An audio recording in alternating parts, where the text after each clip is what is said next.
Japan's history has played a major role in the creation of the gardens that it has today. In early Japan, there were pebble-covered plots set apart from the nature around them.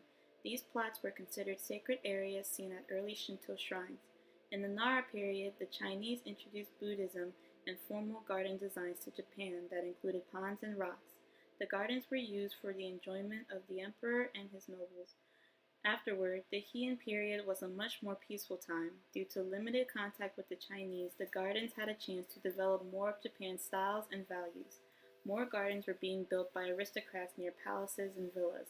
During the Kamakura and Muromachi periods, there was a shift in governmental power from the aristocrats to the military.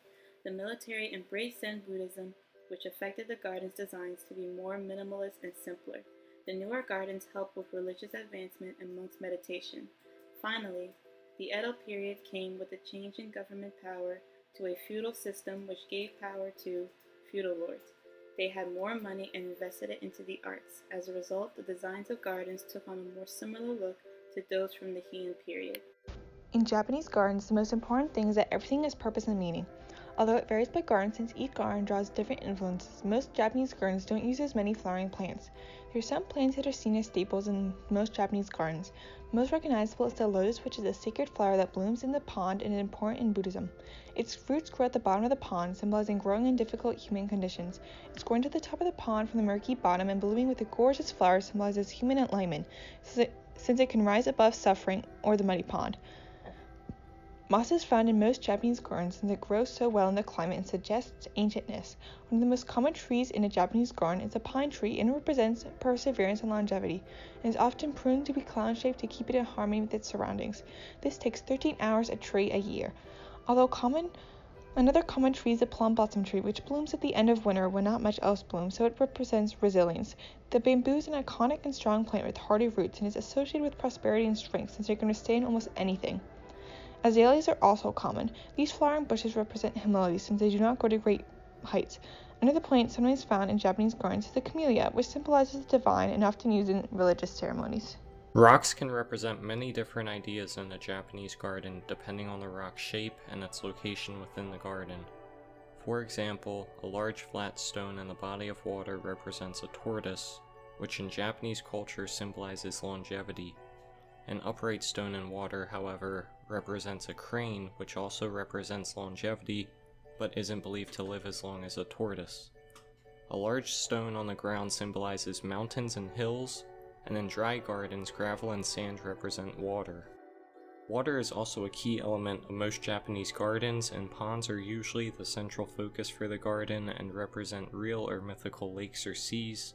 They also provide a habitat for koi, which brings additional color and life to the garden.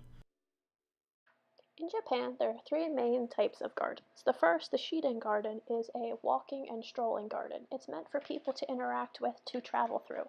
There are many diverging paths and bridges, as well as bonsai and many rustic shelters.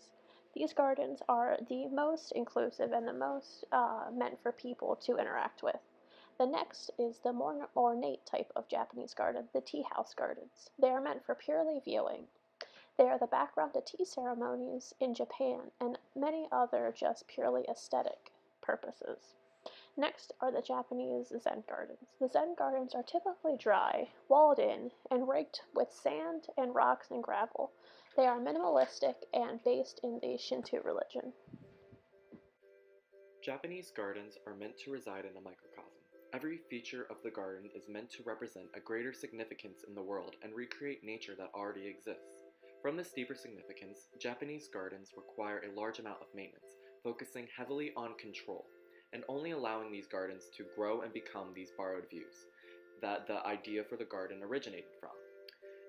These dense and diverse gardens require an equally varied set of tools to handle any pop-ups of undesirable mosses, weeds, and pests. Common tools used to maintain the garden are gravel rakes, used to create the artsy designs in gravel and create clean edges along borders with moss. Large kitchen tweezers can be a primary tool for removing the taproot of weeds and undesirable mosses amongst the garden. A proactive method to handle outbreaks of undesirable plants is pruning flowers before they go to seed, especially before the flower dries. Practices like this are especially important for herb-like plants, which seed quickly. An example of this would be chives.